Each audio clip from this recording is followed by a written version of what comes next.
Good evening students, আশা রাখি তোমার সবাই ভালো আছো। আজকে আমি হাজির হয়েছি 10খানা রেডি ক্লজ নিয়ে। একদম প্রাথমিক স্টেপ এগুলো। তোমাকে আগে জানতে হবে রেডি ক্লজ কোনগুলো। ক্লজ তোমাদের 3 রকম আছে। রেডি ক্লজ, ওরই অপর নাম হচ্ছে অ্যাডজেক্টিভ ক্লজ। 2 নম্বর হচ্ছে অ্যাডভার্বাল ক্লজ। 3 নম্বর হচ্ছে নাউন ক্লজ। রেডি ক্লজ তোমার হচ্ছে ক্লজের বাংলা ছোট বাক্য। একটা বড় বাক্যের ছোট অংশকে ক্লজ বলে। একটার উপর অন্যটা মানেটা ক্লিয়ার করার জন্য নির্ভর করবে। এখানে বড় বাক্যে দুটো ছোট অংশ মানে ক্লজগুলো কিছু রিলেটিভ প্রোনাউন দিয়ে সংযোগ থাকে, কানেক্টেড হয়। রিলেটিভ প্রোনাউনগুলো হচ্ছে who, which, that, when, where, whose, whom, এই কটা। তাহলে চলো আমরা প্রথমে দেখি। The boy is playing, he is my friend. এটাকে ক্লজ তৈরি করতে হবে। কী দিয়ে করতে হবে? হু দিয়ে।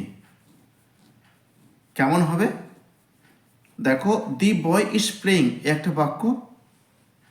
পরের বাক্য হচ্ছে হি ইজ মাই ফ্রেন্ড। ওই হিটা কে? প্রথম বাক্যে দি বয়টা, তাহলে হি এর পরিবর্তে হু লিখবে। কিন্তু কার পরে লিখবে?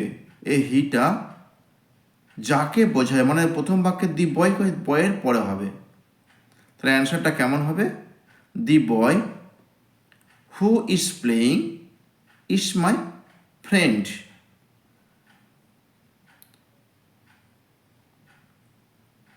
যদি কেউ শিখে থাকো, তুমি হয়তো এরকমই শিখে থাকবে, the boy comma who is my friend is playing.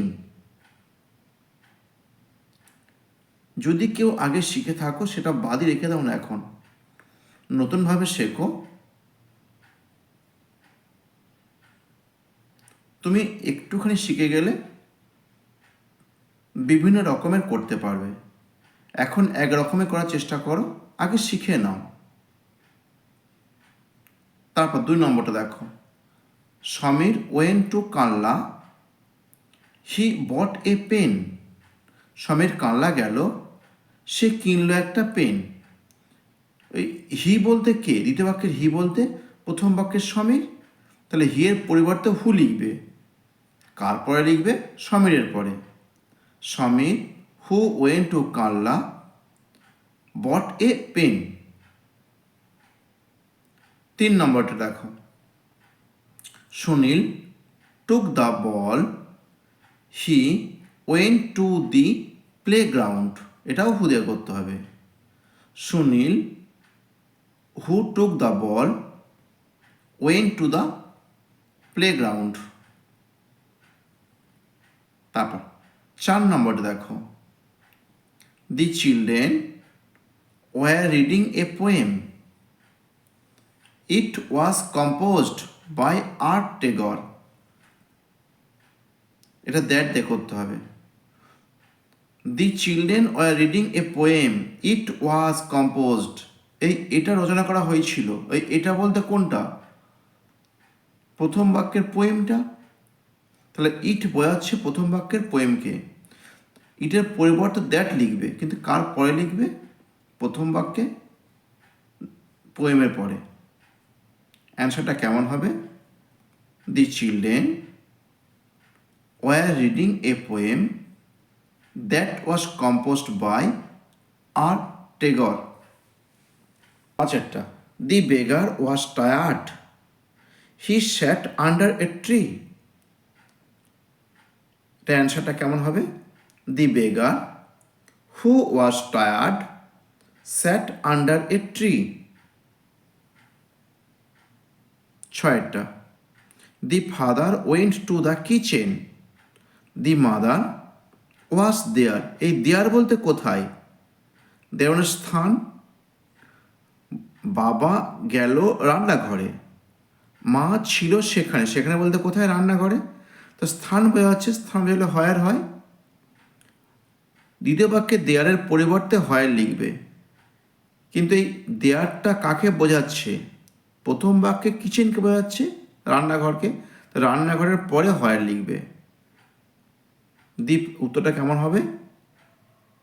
The father went to the kitchen where the mother was. তারপর 7 নম্বরেরটা, the brother made the mistake, it was a serious one. অ্যান্সারটা কেমন লিখবে? The brother made the mistake, that was a serious one. 8 নম্বরেরটা, the hunter killed a deer, the deer was limping. শিকারীটা হত্যা করলো একটা হরিণকে,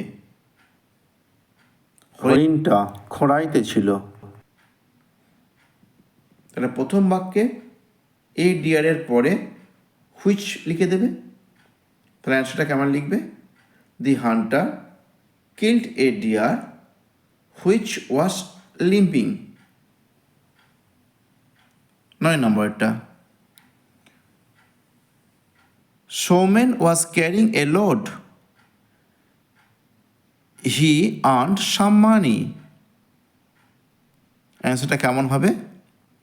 Soumen who was carrying a load earned some money. 10 নম্বরেরটা, Soma was going to school, পরের বাক্যে আছে দিশা was playing then. এটা জয়েনিং করতে হবে হোয়েন দিয়ে। দ্বিতীয় বাক্যে দেনটার পরিবর্তে তুমি হোয়েন লিখবে। এই দেনটা তুমি দেখো কোন বাক্যের সঙ্গে সংযুক্ত আছে, প্রথম বাক্যের সাথে না দ্বিতীয় বাক্যের সাথে। যদি দ্বিতীয় বাক্যের সঙ্গে সংযোগ থাকে তাহলে দুটো বাক্যের মাঝখানে তুমি হোয়েনটা লিখবে। তাহলে অ্যান্সারটা কেমন হবে? Soma was going to school when Disha was playing. হয়ে গেল। আজকে এইটুকুই। এরকম আরও ভিডিও পেতে চ্যানেলটিকে সাবস্ক্রাইব করো। Good night.